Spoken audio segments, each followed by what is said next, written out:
강도원의 한 권 한 권 먹는 성경 시리즈 출애굽기를 시작하겠습니다. 출애굽기에서는 먼저 출애굽기 문맥을 통해서 무엇을 강조하는지 알아보고자 합니다. 그 과정에서 바로의 명령에 정면으로 도전해서 모세를 강에서 건진 간등이 부은 공주가 누구인가 하는 것 한번 추정해 보겠습니다. 그리고 10장을 통해서 출애굽한 백성이 시내산에 가서 어떤 아쉬운 일을 한 가지 했거든요. 그게 뭔지 한번 알아보고요. 마지막으로 금송아지 이야기 다 아시죠? 그 금송아지 이야기가 무엇을 강조한 것인지 찾아보도록 하겠습니다. 준비되셨나요? 출애굽기는 모세의 탄생과 출애굽 과정을 이야기한 책인데 그게 이제 40장 중에서 18장, 18장까지입니다. 그러니까 40장 중에서 18이니까 반도 안 되는 거죠. 이후 시내산에서 십계명을 받고 언약을 맺습니다. 그리고 성막이가 지루하게 나옵니다. 끝나나 했더니 다시 한번 더 나와요. 기간으로 따지면 이집트 430년, 짧게 잡아도 모세가 지도자가 되기까지 80년과 출애굽 2개월 과정이 18장이 있고요. 시내산에서 10개월 있는 동안 성막을 만드는 이야기가 22장인 것입니다.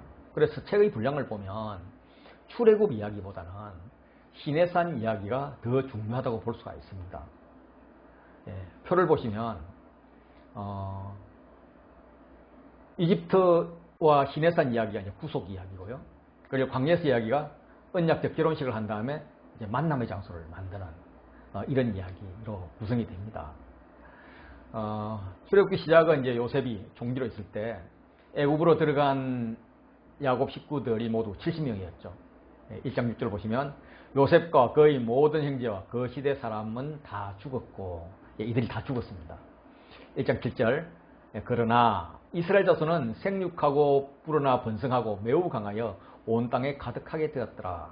그러나 그 자손들은 생육하고 플러스 불어나 플러스 번성하고 플러스 매우 플러스 강하여 온 땅에 가득하게 되었습니다.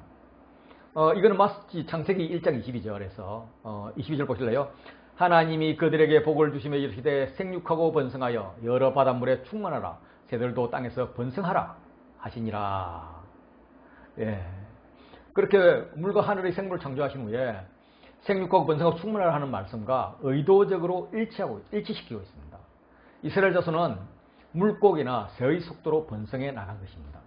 그 결과 출애굽 시점에서는 민수기 1장 14절에 20세 이상 장정만 계수하잖아요. 그 계수된 총계가 60만 3,550명이었습니다. 요셉 시대의 사람들은 다 죽었지만 이스라엘 자손은 생육하고 번성하고 강하였던 것입니다. 요셉의 덕을 본 왕조가 망하고 요셉을 알지 못하는 새 왕조가 애굽을 점령하고는 이스라엘의 많은 인구가 두려웠습니다. 1장 8절요. 요셉을 알지 못하는 새 왕이 일어나 애굽을 다스리더니 아마 이 왕조는 요셉을 등용했던 힉소스 왕조를 무너뜨린 18대 신왕조일 것입니다. 신왕조 입장에서는 이스라엘은 언제 반역을 일으킬지 모르는 그런 위험한 존재였던 거거든요. 그래서 억압을 시도를 했죠. 첫 번째 시도는 이스라엘을 국고성 기둥과 람셋 건축을 위한 강제 노동에 동원해서 무거운 짐을 지어서 괴롭게 하는 것이었습니다. 소위 일을 많이 시켜서 바쁘게 해서 애기 만들 시간도 애기 만들 힘도 없게 하고자 했던 것인데 결과는 의도와 정반대로 학대받을수록 더욱 번성하고 퍼져나가서 애굽 사람들의 근심거리가 된 것입니다. 첫 번째 시도가 무산되니까 아기를 낳는 것을 돕는 산파에게 히브리 여인이 해산할 때 아들이면 은밀하게 죽이라고 명령을 합니다. 왕이요. 그런데 왕의 명령이 산파인 여인에게 철저히 무시됩니다. 국법으로 히브리족에게 아들이 태어나거든 그를 나일강으로 던지라 라고 다시 명령을 내렸습니다. 우리가 잘 알다시피 모세가 태어났고 키우다가 애기 커서 들킬 것 같으니까 그를 할 수 없이 나일강에 던졌죠. 갈대상자에 넣어서 보냈죠. 그런데 결과는 애굽 공주의 양자가 된 것입니다. 소위 이집트의 왕자가 된 것이죠. 왕은 히브리 남자아이를 죽이라고 했는데 히브리 남자아이 모세는 이집트의 유력한 왕권 주자가 된 것입니다. 이렇게 애굽 바로의 시도가 3번이나 실패합니다. 그것도 대부분 여자들에 의해서요. 그렇게 실패를 합니다. 도대체 어느 강큰 공주가 이집트 왕 바로의 명령을 완전히 무시하고 왕자로 입양하는 반항을 했을까? 사실은 뭐 반항이라기보다 반역이죠. 근데 더 큰 기적은요, 왕자로 입양했다는 소식을 듣고도 바로 왕이 죽여버리지 못하는 거예요. 이런 비논리적이고 비상식적인 일이 가능한가? 뭐 원래 성경에 좀 황당하기 때문에 그냥 믿음으로 듣고 나면 넘어가자 뭐 이럴 수 있지만, 혹시 실존 인물이 아닌지 조사를 해봐야 되지 않겠습니까? 우리가 비납적 성경 연구를 하니까 배경을 조사해 봐야죠. 그래서 뭐 제가 조사한 건 아니고 믿음의 선배들이 조사해 놓은 것 중에 하나, 제 마음에 드는 것 하나 소개해 드릴게요. 모세가 애굽 공주의 양자로 될 수 있었던 시기는 언제일까 계산을 해보면, 모세가 태어난 시기가 BC 1526년이거든요. 이때 이집트 왕은 1526년부터 1512년을 통치한 투트모스 1세입니다. 이자가 요셉을 알지 못하는 새 왕일 가능성이 높습니다. 왜냐하면 투트모스 1세의 할아버지가 18왕조를 시작했기 때문입니다. 즉 왕조가 바뀐 지 얼마 안 되었다는 거죠. 그 이전에 애굽을 통치했던 왕조는 애굽 북동쪽에서 온 셈족 계통의 힉소스 왕조였습니다. 애굽으로 치면 16, 17, 18 왕조였죠. 힉소스 왕조는 그들 자체가 정통 애굽 민족이 아니었기 때문에 타 민족에 대한 정책이 아주 관대했습니다. 그래서 셈족인 요셉과 그 가족들이 애굽에 정착할 수 있었을 것입니다. 힉소스 왕조는 이스라엘 백성이 애굽에 들어온 지 약 300년이 지난 주전 1580년경에 애굽 제18왕조의 아모세 혹은 아흐모세 1세에 의해서 무너졌습니다. 제18왕조는 순수한 애굽 본토인들이었어요. 그래서 이방인 힉소스 정권을 무너뜨리면서 요셉의 업적까지도 말살하고 토착 왕조의 지배를 확립해 나갔습니다. 그들에게 힉소스 왕조와 친하게 지냈던 이스라엘은 정치적으로 적 혹은 굉장히 부담스러운 그런 존재였습니다. 그래서 말살 정책을 시도했지만 실패한 것입니다. 이집트 박물관에 가면 이집트 공주에서 왕비가 되었다가 다시 파라오로 즉위한 하셉수트 여왕의 조각상이 있습니다. 주조된 것인데요. 사진에서 보시면 왼쪽은 하셉수트가 투트모스 2세의 왕비였을 때 조각상입니다. 굉장히 아름다운 여성 모습이잖아요.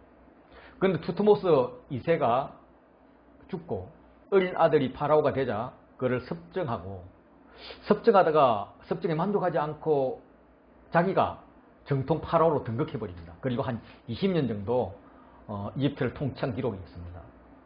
하셉수트는 파라오가 된 후에 남성 모습으로 생활하며 통치했습니다. 오른쪽에 보이는 것이 가짜 수염을 붙이는 그런 식으로 남성왕의 모습을 하고 있었던 그 모습을 조각한 작품입니다.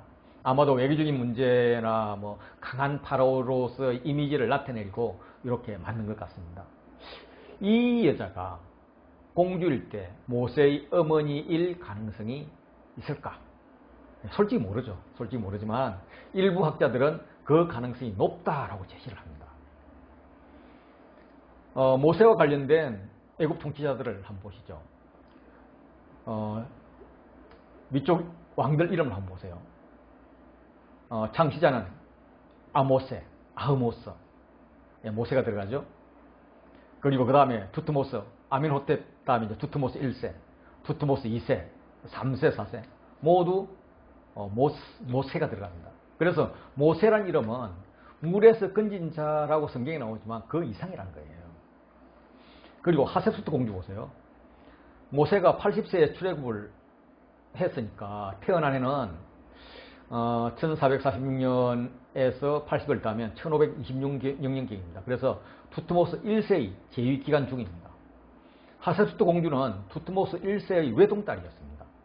즉 출왕자가 없을 경우에는 왕위를 계승할 수 없고 공주의 남편이 파라오 자리를 상속할 수 있는 것이 고대 이집트 법이었습니다. 그래서 그녀는 투트모스 2세와 결혼을 했습니다. 사실 뭐 다른 남자와 결혼을 했는데 그 남자는 사실 투트모스 1세가 이렇게 첩에게서 낳은 아들이고 그와 함께 그와 결혼을 해서 투트모스 2세라는 이름을 붙인 것이죠. 이것에 대해서 하셉스트 공주는 아버지에게도 반항하고 남편에게도 반항을 할 수 있었던 것 같아요. 그래서 아버지의 명령을 어기고 모세를 왕자로 입양했었어도 어쩔 수 없지 않았었나. 이 히브리 아이를 죽이라고 명령한 왕은 투트모스 1세이고요. 목욕하러 나왔다가 모세를 발견한 공주는 하셉스트 공주였을 가능성을 지금 이야기하고 있는데요. 연대와 상황도 맞아떨어지고 또 투트모스 2세와 하셉스트 공주 사이에 아예 아기가 없었어요. 그래서 투트모스 2세는 바로가 된 후에 하셉스트 몰래 다른 여자와 사이에서 서자를 낳습니다. 그게 이제 투트모스 3세인데 투트모스 3세를 낳고 일찍 죽습니다. 그래서 이집트 법에 따라서 어린 서자 투트모스 3세가 바로로 즉위를 했고 하셉스트는 투트모스 3세를 섭정했습니다. 그럴듯하죠. 증거는 더 있습니다. 하셉스트는 섭정을 만족하지 않고 직접 파라오가 되어서 애국을 통치했습니다. 투트모스 3세는 완전히 무시당했죠. 뭐 자기 아들도 아니니까요. 하셉스트가 죽은 후에 투트모스 3세가 다시 이제 왕이 되어서 그녀에게서 받은 수모를 안 갚음한 것으로 보입니다. 그는 하셉스트 업적을 적은 히에로클리프나 베커라든지 조각상들을 거의 파괴했습니다. 지금도 지금 그림 보이는 곳이 이제 장제전이라는 그 하셉스트 여왕의 장제전 정원인데요. 거기 가보면은 당시 의도적으로 파괴한 흔적들이 많이 보입니다. 투트모스 3세는 18왕류에서 유일하게 40년 이상 애굽을 다스린 왕입니다. 그래서 모세가 40세에 도망가서 80세가 될 때까지 40년 동안 애굽으로 돌아올 수 없었던 이유이죠. 물론 뭐 연대가 좀 차이 날 수 있는데 이거는 연도 계산에 문제가 있는 거고 40년도 또 정확성의 정도가 있기 때문에 충분히 가능성이 있는 거예요. 그래서 그 왕이 죽었을 때 돌아올 수 있었던 겁니다. 또 있습니다. 증거는요. 가자에 가면 카프라라는 곳에 그 피라미드하고 스핑크스가 굉장히 유명합니다. 사진 뭐 가보신 분들 많이 계시죠. 높이 20m, 길이 73m의 스핑크스가 하나의 석회암으로 조각한 것이라고 합니다. 스핑크스의 얼굴은 카프라 왕이고요. 기자에 있는 자신의 피라미드를 수호하기 위해서 세운 것으로 보입니다. 그렇게 그 뒤에 보이는 피라미드의 수호신인 거죠. 스핑크스는 모래 주변에 묻혀버리고 말았습니다. 그런데 BC 1400년경 투트모스 4세가 모래를 파헤치고 복원을 한 뒤에 자신의 노력으로 이 스핑크스를 복원했다라고 기록해 놓았는데 거기에 자신의 꿈에 왕이 될 것이라는 계시를 받았다고 적어놨습니다. 이걸 꿈의 습비라고 하는데요. 꿈의 습비 본문에 투트모스 4세가 왕이 되리라는 계시를 받은 장면이 나오는 것은 자신이 장자였다면 당연히 왕이 될 것이기 때문에 왕이 될 것이라는 계시를 받을 필요가 없었습니다. 그런데 왕의 서열이 아닌데 왕이 될 수 있었던 것은 장자의 죽음 때문이 아닐까, 이런 가능성을 우리는 봅니다. 충분히 가능하죠. 위에도 앞뒤가 맞잖아요. 장자재앙으로 죽은 왕자는 웨베세누인데 룩소에 있는 왕의 계곡 아문호텝 2세의 무덤에 아버지와 함께 묻혀 있다가 현재는 카이로 박물관에 가보시면 큰 미라고 작은 미라가 같이 들어있는 그런 그 미라 볼 수 있습니다. 그 두 개의 시체가 한 관에 들어가 있는 거예요. 그걸 볼 수 있는데 그것이라고 합니다.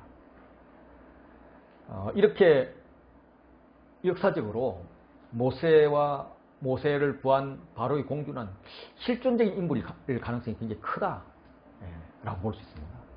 이제 본격적으로 모세의 소명을 한번 보도록 하겠습니다. 모세의 소명은 교차 대구로 구성되어 있습니다. A 보시면 이스라엘을 압제한 바로왕은 요셉을 알지 못하는 바로로 소개됩니다. 그리고 끝부분에 보면 하나님을 알지 못하는 바로로 그렇게 소개가 됩니다. 모세가 바로에게 주의 이름으로 말한 후에는 학대가 더 심해집니다. B-를 보면 모세가 이집트 왕궁에 들어가는 것입니다. 아기 때는 공주의 양자로 들어가고요. 그리고 B-에서 모세가 애굽으로 돌아온 후에는 하나님의 대사로 들어갑니다. 그래서 하나님의 백성이 하나님께 예배할 수 있도록 내어달라라고 당당히 요구를 합니다. C를 보시면 모세가 이스라엘을 치는 애굽 군사를 쳐 죽인 것이 발각되어서 애굽에서 미디안 땅으로 도망갔는데 C-에서는 40년 후에 애굽으로 돌아오는 이야기입니다. 그리고 교차대구 정중앙에 하나님이 모세를 부르시는 장면이 나옵니다. 이게 1장부터 6장에서 가장 강조하는 부분인 것입니다. 하나님께서 불타는 떨기나무에서 모세를 불렀을 때 모세는 4번이나 하나님 명령에 대해서 반론을 내놓았습니다. 못합니다.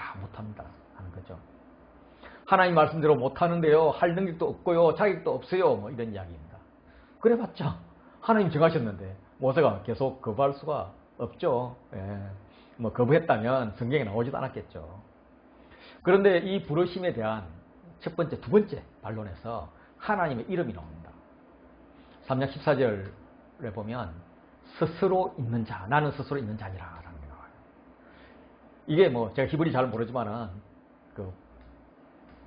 히브리 잘하는 분들 적어놓은 걸 보면 에흐에 아세르 에흐에 뭐 히브리어도 모르면서 읽으니까 좀 이상은 하지만 가운데 아세르는 두 단어를 연결짓는 연결사이고 연결사 양쪽에 동일한 단어예요. 에흐에가 있는데 이거는 영어로 치면 비동사, be, 1인칭 당수 미래 완료 동사이란 겁니다. 뭐 있다. 그러니까 있다. 혹은 이다가 되는 거예요. 좀 우아하게 이제 성경들이 번역해 놓은 것을 보면 개역개정의 경우는 스스로 있는 자, 나는 스스로 있는 자. 공동 번역에서는 나는 곧 나다. 새 번역에서는 나는 스스로 있는 나다라고 표현을 하고 있습니다. 나는 지존자, 나는 지금 여기에 있다. 나는 지금 존재한다. 나는 현존한다. 뭐 이런 의미가 되는 거죠. 영어로는 I am 하고 그 뒤에 뭐 보호가 없습니다. 이 문구는 고대 근동 지역에서 왕이 관례적인 연설에 사용했다고 합니다. 그냥 나다 라는 표현이에요. 하나님 성함이 뭔데요? 나야. 여기 있잖아. 나 하니까. 그것도 무슨 설명이 필요해? 어떻게 설명해요? 설명하면 내가 알아듣긴 하겠어? 이해는 하겠어? 이런 의미가 아닐까 싶습니다. 하나님 이름을 듣는 이들에게는 위로와 격려가 되는 복음의 이름입니다. 내가 어디 있든지 상관없이 그곳에 너와 함께 있는 바로 나다. 그 하나님이다. 이런 말이에요. 마태복음 말로는 임마누엘이라는 거죠. 임마누엘이라는 의미입니다. 구의 예수님도 나는 뭐뭐시다, I am, 에고 에이미 하면서 자신을 말씀하셨잖아요. 창세기에서 제가 말씀을 드리는데 이름을 지어준다 하는 것은 이름을 짓는 자가 이름을 받는 자를 지배한다는 의미입니다. 창세기 2장에서 하나님이 아담을 위해서 돕는 배필을 짓겠다 하시고는 돕는 배필을 안 짓고 엉뚱한 건 아니고요.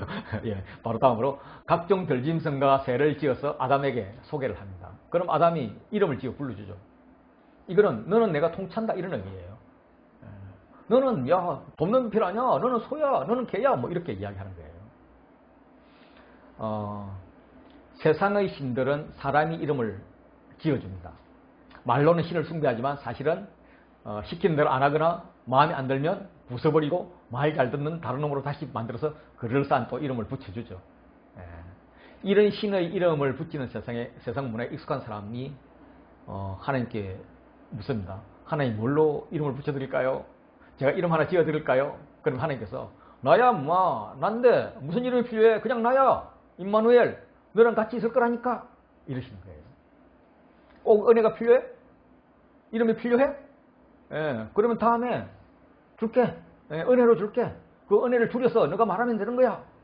뭐 그게 야훼든 니시든 샴마든 나를 기념하는 이름을 만들어. 너가 은혜 받은 만큼 네 마음에 드는 이름 만들지 말고 뭐 이런 뉘앙스예요.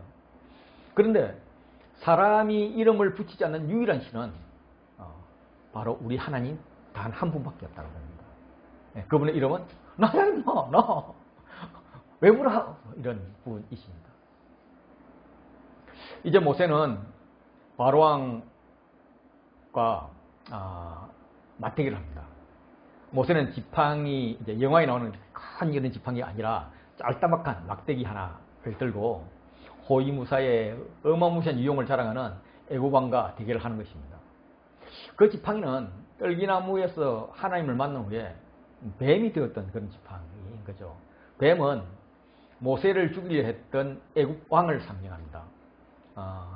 코브라는 이집트 수호신인데 그 이집트 왕관을 보시면 거기에 크게 이렇게 새겨져 있습니다. 그래서 던지면 뱀이 되는 지팡이를 지금 모세가 손에 쥐고 있는 거예요. 다시 말해서 이집트 왕의 권세가 모세의 손에 달려 있다는 거예요. 그렇지만 바로는 모르죠. 바로 앞에서 모세는 구태여 자기 지팡이를 던지지도 않습니다. 그러니까 아론에게 야, 네 지팡이 던져! 라고 이야기하는데 그 지팡이가 던지더니 뱀이 되는 거예요. 그러니까 바로도 야, 그 정도 마술은 우리도 할 수 있어 하면서 마술사들이 뱀을 만들게 합니다. 그런데 아론의 지팡이가 다른 지팡이들 다 이렇게 삼켜버리죠. 예, 그 이후에 하나님은 열재앙을 통해서 하나님 자신이 누구신지를 나타내시고 애굽 신들을 철저히 심판하십니다. 출애굽기 12장 12절요. 내가 그 밤에 애굽 땅에 두루 다니며 사람이나 짐승을 막론하고 애굽 땅에 있는 모든 처음 난 것들을 다 치고 애굽의 모든 신을 내가 심판하리라. 나는 여호와니라. 열재앙의 구조는 인클루지오 구조로 되어 있습니다. A, B와 BA가 이렇게 대꾸를 이루죠. 그래서 A는 출애굽 약속으로 시작을 하고요. A-는 출애굽 명령으로 끝이 납니다. 그리고 B는 하나님은 지팡이가 이제 뱀이 되게 함으로써 생명의 창조 능력을 보여주시고요. 장자의 죽음 재앙을 통해서 생명을 거두는 능력도 하나님께 있음을 보여주심으로써 하나님이 생명의 주관자임을 나타내고 있습니다. 그 사이에 10개 중에 9개의 재앙이 나오는 거죠. 이제 앞장만 따면은 피게 이파돌, 아구 매흑장 중에서 장자재앙을 제외한 9개가 3개씩 세 사이클로 이렇게 되어 있습니다. 시르나나 더보라는 학자가 분석한 표를 한번 보시죠. 10개의 재앙 중에 처음 9개 재앙이 세 사이클로 되어 있는 건데요. 첫 번째 사이클이 이제 피 개구리 2이고, 두 번째 사이클이 파리 악질 독종이고, 세 번째 사이클이 우박 메뚜기 흑암인데요. 이 중에서 A 첫 번째 사이클, 각 사이클의 첫 번째 사건들과 두 번째 사건들과 세 번째 사건들이 이렇게 같은 형태로 기술되어 있는 겁니다. 각 사이클의 이제 첫 재앙들 A는 아주 장황합니다. 재앙에 대한 예고가 있고 바로 아침에 물 있는 곳에서 만납니다. 그리고 바로 앞에서 재앙을 내리죠. 그때 뭐 바로 앞에 서고 바로 이게 내 백성을 내어보내라 막 이런 말을 하죠. 두 번째 재앙은 258B인데요. 여기는 재앙 예고가 있지만 때와 장소, 아침 가까이 선다 이런 말이 없습니다. 예. 그리고 이제 바로 앞에 가고 백성을 내보내라 이런 말은 있지만 뭐 바로를 만나는 절차 없이 그냥 재앙이 내려집니다. 세 번째 재앙은 369인데 뭐 예고도 없고요. 바로 앞에 만나는 절차도 없고요. 바로 재앙이 내려지는 거죠. 이거는 권투할 때 뭐 이렇게 잽, 어퍼컷 뭐 이런 모양입니다. 긴 설명을 해도 말을 안 들으니까 살짝 한 대 때립니다. 야 그러면 안 되지. 너무 장황해서 못 알아들었나 싶어서 이번에 요점을 좀 말해주죠. 그래도 말 안 들으니까 이 자식이 하면 한 대 또 때리는 거죠. 세 번째 화가 났습니다. 말 안 들으니까. 그래서 묻지도 않고 막 예고도 없이 한 대 꽉 때리는 이런 행태입니다. 출애굽기는 하나님의 말씀을 잘 들을 것을 말하고 있습니다. 말 안 들으면 완악하게 내어버려 둡니다. 계속 말 안 들으면 하나님의 말을 듣지 못하게 완악하게 만들어 버립니다. 그래서 하나님의 말씀을 잘 들어야 됩니다. 정말 안 되겠다 싶으면 예지중지하던 장자와 모든 짐승의 척것들을 죽여버리는 겁니다. 아들을 의지하려고 그래? 짐승을 의지하려고 그래? 뭐 그런 것들을 의지 못하게 하죠.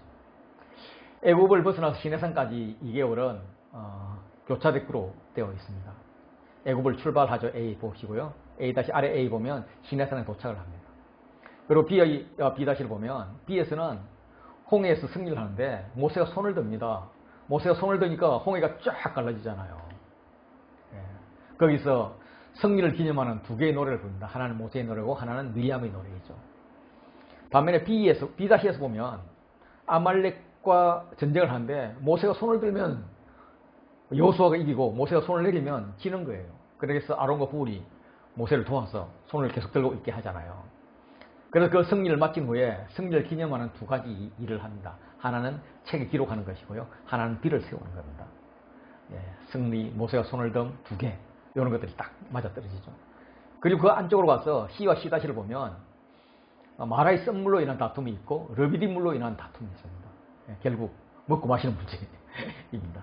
그리고 그 안에는 만나와 메추라기 이야기가 있습니다. 예, 만나와 메추라기가 가장 중요했던 이야기가 되는 거죠. 그런데 애굽에서 열장을 체험하고 또 재물까지 전리품으로 잔뜩 받아 나온 지 얼마나 됐다고 그들은 불만, 원망 이런 게 연속합니다. 막 툭 하면 땡깡부려요.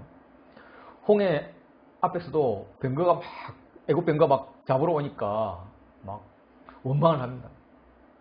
조금만 있으면 하나님이 홍해를 쫙 가르고 자기들은 막 이렇게 폼나게 건너가게 하고 그 뒤에 애굽 군사들이 따라오면 막 수장시켜 버릴 텐데 그걸 모르는 거죠. 저도 그렇습니다만은. 그런데 그 엄청난 기제를 체험하고도 사흘 길을 걸었는데 물이 없습니다. 그래서 겨우 찾은 물이 마라의 물인데 그게 썼어요. 그러니까 또 썬물이라고 원망을 합니다. 조금만 더 가면 오아시스가 있을 텐데 엘림이 있을 텐데 만나와 메추라기 먹는 문제인 거고 르비딤 물사건도 마시는 문제이고 막 이렇게 계속 원망합니다. 이렇게 원망하면 꿀밤을 하는데 땅 때릴 뻔도 한데 하나님은 문제를 해결해 주십니다. 만나도 주시고 율법도 주세요.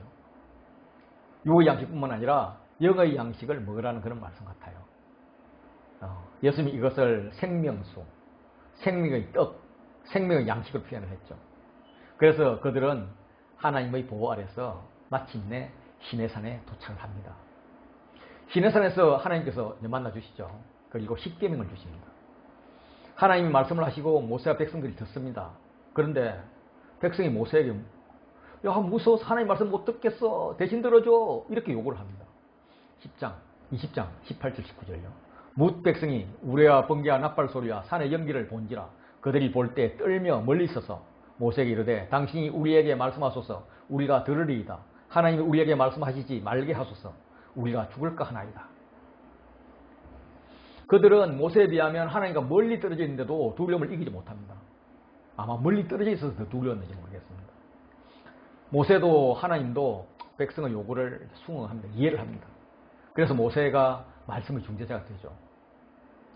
읽는 저로서는 굉장히 아쉬워요. 하나님은 직접 듣기를 원하셨을 텐데 막 이런 마음이 듭니다. 성막이어로 넘어갈까요? 성막으로 들어가면 우리 딱 시험을 받습니다. 이걸 어떻게 읽어야 하나. 우리가 성경 1독을 딱 계획하면 뭐 창세기 처음에 뭐 죽고 해서 포기한다 그러지만 사실 뭐 창세기는 넘어가잖아요. 그리고 출애굽기도 재밌게 읽다가 성막 이야기 오면 와 이게 무슨 의미지? 이걸 묵상하는데 무슨 의미가 있지? 그런데 이 이야기가 왜 두 번이나 반복돼? 막 이렇게 어렵죠. 아마 우리만 그랬을 것 같지 않고요. 이 책을 읽는 원독자에게도 어렵지 않았을까? 왜냐하면 이미 원독자 시대에 성막은 만들어져 있었고요. 또 다시 만들 일이 없었거든요. 그런데 왜 두 번이나 이렇게 길게 반복해서 자세히 설명을 할까? 이거는 뭐 아마 히브리 문학의 강조 기법인 ABA 샌드위치 구조일 것이고 성막 이야기의 중심은 가운데 나오는 금송아지 이야기가 될 것입니다. 물론 이제 아론과 백성의 배반에 대한 모세의 중보기도 또 거기에 대한 하나님 은혜 뭐 이런 이야기들이 있습니다. 성막 건축 준비를 하나님께서 시킨 후에 성막이 완성되기까지 여호와께서 모세에게 이르시되가 7번 반복이 됩니다. 1절 보시면 여호와께서 모세에게 말씀하여 이르시되 11절 여호와께서 모세에게 말씀하여 이르시되 17절, 22절, 34절, 31장 1절, 12절 여호와께서 모세에게 말씀하여 이르시되 이렇게 성막 건축 준비를 시킨 후 이렇게 여호와께서 이르시되 하고 7번 반복을 하는데 그 마지막 말씀은 30장 13절이요. 너는 이스라엘 자손에게 고하여 이르기를 너희는 나의 안식일을 지키라. 이는 나와 너희 사이에 너희 대대의 표징이니 나는 너희를 거룩하게 하는 여호와인 줄 너희로 알게 함이라. 안식일을 지키라는 명령입니다. 말씀을 기준으로 성막은 6단계로 이루어진 프로젝트이고요. 성막이 완성되면 안식하는 것까지 완전수 7이 됩니다.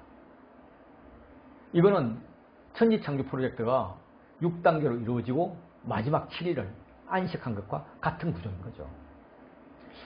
이것 외에도 성막 건축이 천지창조 프로젝트와 같은 과정이다 하는 다른 증거들도 있습니다. 예를 들면 첫 번째 창조 때 에덴 동산을 설명하는데 창세기 2장 12절에 금과 호마노가 나옵니다. 성막을 만들 때 25장 3절요.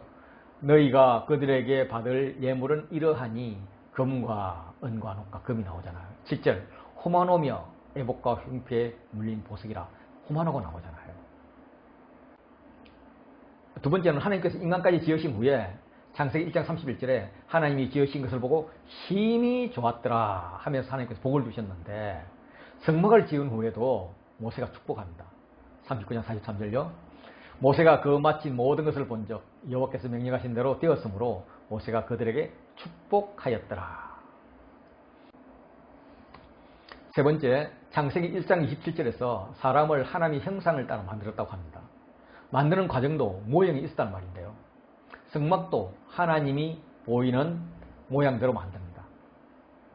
2호장 9절 보시면 무릇 내가 내게 보이는 모양대로 장막을 짓고 기구들도 그 모양을 따라 지을지니라. 하나님께서는 설명을 쭉 하시다가요. 설명이 어렵잖아요. 모세가 이해를 못하면 야 내가 그때 보여줬던 그 모양대로 지어! 이렇게 말씀하세요. 그리고 네 번째로 타락 이야기로 이어지는 것도 창조와 성막이 동일합니다. 정리를 하면은 성막에 대한 설명을 끝내고 안식일을 설명하시는 것은 천지창조를 끝내고 안식일을 쉬는 것과 같은 원리입니다. 성막 건축은 천지창조인 것입니다. 하나님과 사람이 교제하는 것이 천지창조의 핵심입니다. 성막에 대한 설명은 두 번이나 반복되면서 아주 지루하게 진행이 됩니다. 가장 먼저 법궤를 만드는데 이 법궤는 하나님이 임재의 상징입니다. 유일하게 지성소에 소장되는 기구입니다. 하나님 임재를 상징하는 가장 중요한 기구는 성막이 아니라 법궤입니다. 예배당이 아니라요. 예배당 안에 있는 법궤라는 거죠. 그럼 법궤가 뭐냐?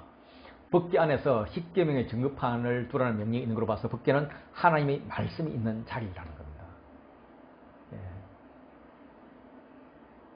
하나님의 보좌가 하늘 위에 있고 법궤는 하나님의 발판입니다. 하나님 성전으로 내려오시면 거룩날개 위에서 앉고 법궤는 하나님의 발판이 됩니다. 속죄소가 하나님 보좌를 받들고 있는 그런 셈이죠. 그래서 하나님은 거룩 위에 자정하시는 분이라는 표현을 성경에서 많이 씁니다. 떡상 있고요. 등잔대, 덮개, 성막 널판, 휘장, 제단, 성막들, 등불 관리까지 이렇게 설명을 합니다. 등잔대의 등불을 켜기 위해서 올리브로 짠 순수한 기름을 사용을 하는데 당시 맑은 기름은 요리용이고 혼탁한 기름을 등잔용으로 사용을 했거든요. 그런데 여호와의 등불을 켜는 데는 맑은 기름을 사용하라고 이야기를 합니다. 제사 드릴 제사장의 그 복장도 지시를 하고 분향할 제단도 말씀을 합니다. 속정 규정도 말씀하시는데 이스라엘 자손의 수요를 조사할 때 20세 이상 된 자를 여호와께 드리는데 생명 대신 속전으로 반세계를 드립니다. 이거는 성막을 유지하는 데 필요한 비용도 되면서 또 개인적으로 하나님께서 나를 구원해 주셔서 하는 고백이 되는 겁니다. 그리고 물두멍, 거룩한 관유, 거기다가 하나님이 지시하신 성막과 이 성막에 사용될 물품을 만들 사람도 지정해 주십니다. 브살렐과 오홀리압이죠. 이렇게 이제 하나님의 설계 도면에 의해서 이렇게 물론 이제 황금송아지로 해서 우여곡절이 있었지만은 출애굽한 지 2년 1월 1일 날 성막이 완성됩니다. 성막이 세워지는 과정은 모든 것이 여호와께서 명령하신 대로 되었다고 강조하고 있습니다. 40장 19절에 여호와께서 모세에게 명령하신 대로 되니라 21절, 23절, 25절 이렇게 32절까지 7번 반복해서 여호와께서 명령하신 대로 다 순종했습니다 라고 고백을 합니다. 성막이 완성이 되니까 구름이 덮이고 여호와의 영광이 성막에 충만하여서 모세가 회막에 들어갈 수 없을 정도가 되었습니다. 하나님께서 성막을 받으셨다는 증거죠. 40장 34절, 35절요. 그 후에 구름이 회막에 덮이고 여호와의 영광이 성막에 충만하며 모세가 회막에 들어갈 수 없었으니 이는 구름이 회막 위에 덮이고 여호와의 영광이 성막에 충만함이었으며 이 구름이 백성을 안내합니다. 그리고 밤에는 불이 그 구름 가운데 있죠. 그래서 불기둥과 구름 기둥이 되어서 백성을 인도하게 됩니다. 그들이 시내산에서 10개월 동안에 언약도 맺고 성막도 지었습니다. 시내산 언약이 결혼이라면 성막은 신랑과 신부의 신혼집입니다. 만남의 장소인 거죠. 성막을 만드는 과정은 세 부분으로 나누어져 있어서 ABA 샌드위치 구조로 되어 있다고 제가 설명을 드렸습니다. 그 핵심 가운데가 B가 32장부터 34장까지 황금 송아지 부분입니다. 백성들은 모세가 산에 올라간 지 한 달이 지나도 소식이 없으니까 죽었다 싶어서 불안해합니다. 보이지 않는 하나님을 신뢰하지 못했기 때문에 이제는 다른 보이는 금송아지를 만들려고 했습니다. 이거 아론도 그 말에 동조를 했어요. 그래서 금고리들을 모았고 그 부집을 조각한 다음에 금고리들 녹여서 부어서 주물로 대략 이제 그 부집의 생태를 이렇게 만든 다음에 조각칼로 정성 들여서 모양을 다듬습니다. 아주 정성 들여 우상을 만드는 매우 심각한 죄를 짓고 있습니다. 그리고 나서 금송아지 형상을 하나님이라고 칭했습니다. 이스라엘아, 이는 너희를 애굽 땅에서 인도해낸 너희 신이로다. 이렇게 외칩니다. 이 금송아지는 성막과 대조됩니다. 성막은 하나님의 명령을 따라서 하나님이 주신 양식을 따라서 장시간 정성들이 만들었습니다. 금송아지는 군중의 요구에 따라서 임의적으로 금고리를 붓고 조각칼로 새겨서 단시간에 만들었습니다. 유대인들은 이 사건을 창세기 3장의 선악과를 먹는 원죄에 가장 가까운 죄로 인식하고 있습니다. 하나님의 진노가 당연하죠. 그런데 화를 내셨다는 표현을 안 합니다. 충분히 몰살시켜버릴 수 있는 사건임에도 불구하고 구구절절 설명하고 있습니다. 내가 애굽 땅에서 인도하여 낸 백성 이렇게 부르면서 모세에게 내가 데리고 가라 이렇게 말하지만은 사실은 모세야 저놈들 좀 돌아오게 하라 이런 마음을 표현했을 겁니다. 이 마음을 모세가 알죠. 그래서 모세도 어찌하여 이러면서 어찌하여 그러십니까 하면서 어찌하여 하나님 삐지십니까 이러면서 하나님께 중보합니다. 그동안에 하나님께서 내 백성이라고 불러왔는데 이제는 너 백성, 이 백성, 그 백성이라고 말씀하세요. 이걸 모세가 주의 백성으로 계속 고쳐가면서 중보기도를 합니다. 하나님께서 속으로 굉장히 기분 좋으셨을 겁니다. 그러면서 하나님께서 그들을 멸하시면 안 되는 이유를 조목조목 아랩니다. 이런 이제 기도를 들으시면 하나님께서 어디기는 어쩌고 한 발 물러서시죠. 33장 1절부터 3절까지 읽으실래요? 여호와께서 모세에게 이르시되 너는 내가 애굽 땅에서 인도하여 낸 백성과 함께 여기를 떠나 내가 아브라함과 이삭과 야곱에게 맹세하여 내 자손에게 주기로 한 그 땅으로 올라가라. 내가 사자를 너보다 앞서 보내어 가나안 사람과 아모리 사람과 헷 사람과 브니스 사람과 히 사람과 여부 사람을 쫓아내고 너희를 적과 꿀이 흐르는 땅에 이르게 하려니와 나는 너희와 함께 올라가지 아니하리니 너희는 목이 곧은 백성인즉 내가 길에서 너희를 진멸할까 염려함이라 하시니 어쨌든 조상들에게 주기로 한 그 약속의 땅은 주겠으니까 그 땅으로 올라가라. 어찌 보면 배반한 백성을 죽이지 않는 것만 큰 은혜인데 땅까지 주겠다고 합니다. 그런데 뒷부분이 조금 그렇죠. 하나님 같이 가시지 않겠다는 겁니다. 왜냐하면 이 목이 곧은 백성들을 내가 한 번만 더 화내면 그냥 내 성전에 그걸 진멸해버리기 그만 놔둘 수 없을까 걱정이다. 그러니까 내가 가지 않는 게 은혜다 라고 이렇게 딱 한 번 더 빼시죠. 그러면 이제 백성들이 반응합니다. 4절 백성이 이 준엄한 말씀을 듣고 슬퍼하여 한 사람도 자기 몸을 단성하지 아니하니 이렇게 단장을 하지 않는 이유를 이렇게 설명하고 있습니다. 5절 6절요. 여호와께서 모세에게 이르시기를 이스라엘 자손에게 이르라. 너희는 목이 곧은 백성인즉 내가 한순간이라도 너희 가운데 이르면 너희를 진멸하리니 너희는 장신구를 떼어내라. 그리하면 내가 너희에게 어떻게 할 것인지 정하겠노라 하셨음이라. 그래서 이스라엘이 호렙산에부터 그들의 장신구를 떼어내었습니다. 이어지는 7절은 연결이 굉장히 어색합니다. 다른 이야기를 합니다. 7절 보시면 모세가 항상 장막을 취하여 진 밖에 쳐서 진과 멀리 떠나게 하고 회막이라 이름하니 여호와를 앙마하는 자는 다 진 바깥 회막으로 나아가며 모세가 회막으로 나아갈 때 백성이 일어나 자기 장막 문에 서서 모세가 회막으로 들어가기까지 바라보며 갑자기 모세가 하나님과 만나는 회막 이야기가 나오는 거예요. 그동안에 무슨 이야기 했느냐면 하나님 용서해 주세요. 싫어. 나 요거만큼만 용서해 주세요. 줄 거야. 아니요. 다 더 해주세요. 뭐 이런 이야기를 했었거든요. 그런데 이 회막에서 만난 이야기라는 7절부터 11절을 빼어버리고 12절로 바로 넘어가면 연결이 오히려 부드러워요. 12절 보시면 모세가 여호와께 아뢰되 보시옵소서 주께서 내게 이 백성을 인도하여 올라가라 하시면 나와 함께 보낼 자를 내게 지시하지 아니하시나이다. 주께서 전에 말씀하시기를 나는 이름으로도 너를 알고 너도 내 앞에 은총을 입었다 하셨사온즉 내가 참으로 주의 목전에 은총을 입었사오면 원하건대 주의 길을 내게 보이사 내게 주를 알리시고 나로 주의 목전에 은총을 입게 하시며 이 족속을 주의 백성으로 여기소서. 모세가 막 더 기도하는 거예요. 그러면 14절 여호와께서 이르시되 내가 친히 가리라 내가 너를 쉬게 하리라. 하나님께서 또 응답을 해주시는 이것이 기도 연속으로 훨씬 더 부드럽거든요. 하나님께서 모세에게 야 너만 가라. 그게 은혜다. 네가 가면 다 죽일지 모른다. 이렇게 하면 모세가 안 됩니다. 은혜는 함께 가는 겁니다. 전에 같이 간다고 말씀하지 않았습니까? 은혜를 주십시오. 이 족속을 주의 백성을 여기십시오. 막 이렇게 또 매달리면 하나님께서 못 이기는 척하면서 아이 그래 가지 뭐 네 일도 주지 뭐 이렇게 하는 게 지금 이 이야기거든요. 그리고 이제 16절 후반부에는 모세가 같이 가겠다 그러니까 이제 막 같이 가겠다는 증거도 주세요. 주의 영광을 보여주세요. 막 이렇게 실험하는 장면까지 나오거든요. 다시 말해서 저자는 의도적으로 모세의 중보기도와 중보기도 사이에 33장 7절부터 11절을 넣어두었다는 겁니다. 중요한 것, 가장 하고 싶은 말을 가운데 넣어둔 것이라는 겁니다. 그럼 이제 중간에 삽입해 놓은 이 가장 중요한 것, 문맥상으로 어색한 이 이야기는 뭘까? 7장부터 10절 같이 읽으시죠.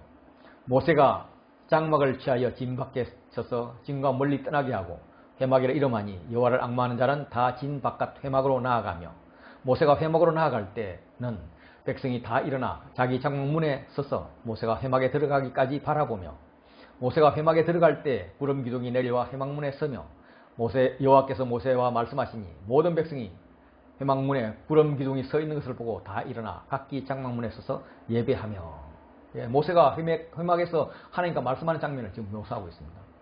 하나님이 사람을 자기 친구와 같이 이야기하는 것입니다. 모세가 하나님을 대면하여 말하는 것입니다.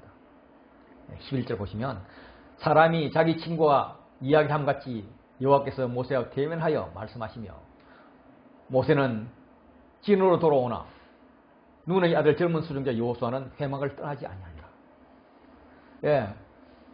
그 장면을 모세의 젊은 수종자, 모세의 후계자 여호수아가 지켜봅니다. 그 모습이 너무 부러워서 회막을 떠나지 못합니다. 그만큼 말씀을 사모하는 그가 모세의 후계자가 되는 겁니다.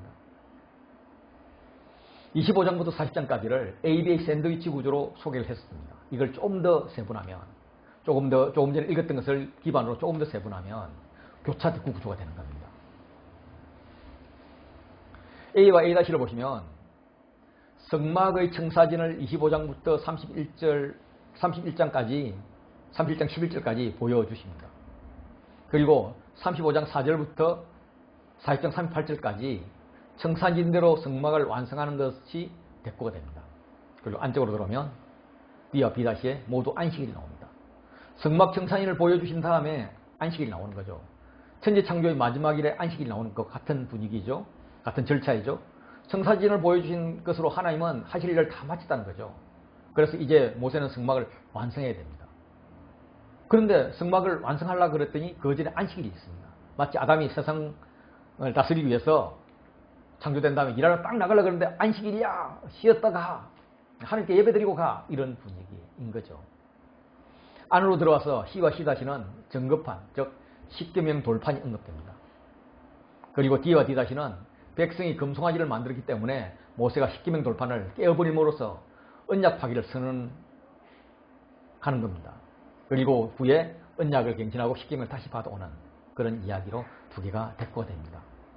E와 E-는 모세가 하나님과 씨름하는 두 번의 중보기도가 나옵니다. 그리고 그 사이에 회막에서 대화하는 장면을 배치하고 있습니다. 이것이 성막을 만드는 이유이죠. 하나님께 창조된 백성이 가장 먼저 해야 할 일, 애굽을 탈출한 거듭난 하늘 백성이 된 자가 가장 우선적으로 해야 할 것은 하나님의 말씀을 듣는 겁니다. 그것이 하나님과의 만남의 장소에서 대화하는 거죠. 친구같이 대면하여 하나님의 음성을 듣고 하나님께 기도하는 이런 친밀한 관계를 유지하는 것입니다. 7절부터 11절도 교차특구 구조로 되어 있어요.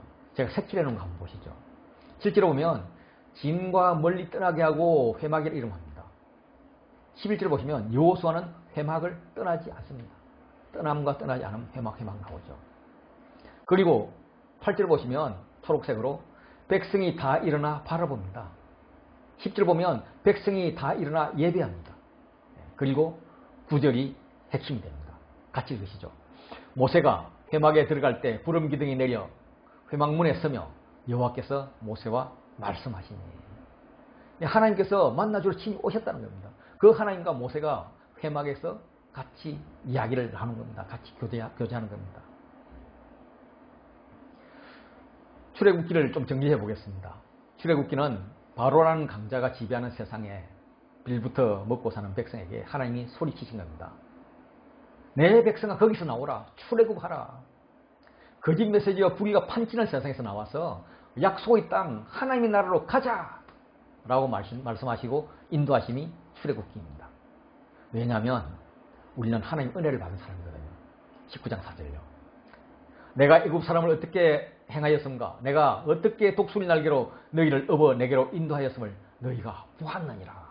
너희가 그런 은혜를 받았느니라. 왜냐하면, 왜 그랬느냐 하면 우리는 하나님의 소유이자 제사장이요 거룩한 백성이기 때문입니다. 5절 6절요. 세계가 다 내게 속하였나니 너희가 내 말을 잘 듣고 내 언약을 지키면 너희는 내 모든 민족 중에 내 소유가 되겠고 너희가 내게 대하여 제사장 나라가 되며 거룩한 백성이 되리라. 너는 이 말을 이스라엘 자손에게 전할지니라. 이스라엘은 바로가 주는 괴로움을 벗어나고자 하나님을 따랐는데 하나님께서 은혜를 주십니다. 그런데 처음 만난 것이 광야였어요. 광야는 우리가 잘 생각해야 됩니다. 광야는 생각하기에 따라서 괴로움과 원망의 장소가 될 수 있습니다. 그러나 그곳에서 하나님을 만난다면 그 광야는 가장 행복한 장소, 내 인생의 터닝 포인트, 내 인생의 가장 아름다운 동행이 될 수 있습니다. 오늘 저와 여러분의 상황도 같죠. 세상의 사고, 세상의 세계관에서 벗어나서 하나님과 단둘이 만나서 하나님의 음성을 듣고 하나님과 친밀한 교제를 하면서 하나님의 세계관을 배우는 겁니다. 그래서 세상의 눈으로는 광야같이 보이던 그 세계가 우리가 하나님의 세계관을 보니까 하나님 나라네. 정말 행복한 곳이네. 내가 그쪽에서 참여하는 것이 나의 행복이네. 이렇게 되는 거죠. 그렇게 하나님의 세계관을 배우기 위해서 우리가 지금 해야 할 것은 하나님의 음성을 듣는 것입니다. 말씀을 통하여 듣는 것이고 말씀의 묵상을 통하여서 음성을 듣는 것입니다. 출애굽은 세상으로부터 탈출하여서 하나님을 만나는 것입니다. 하나님 안에 사는 것입니다. 그 핵심, 하나님 임재가 있는 곳에 하나님의 말씀이 있습니다.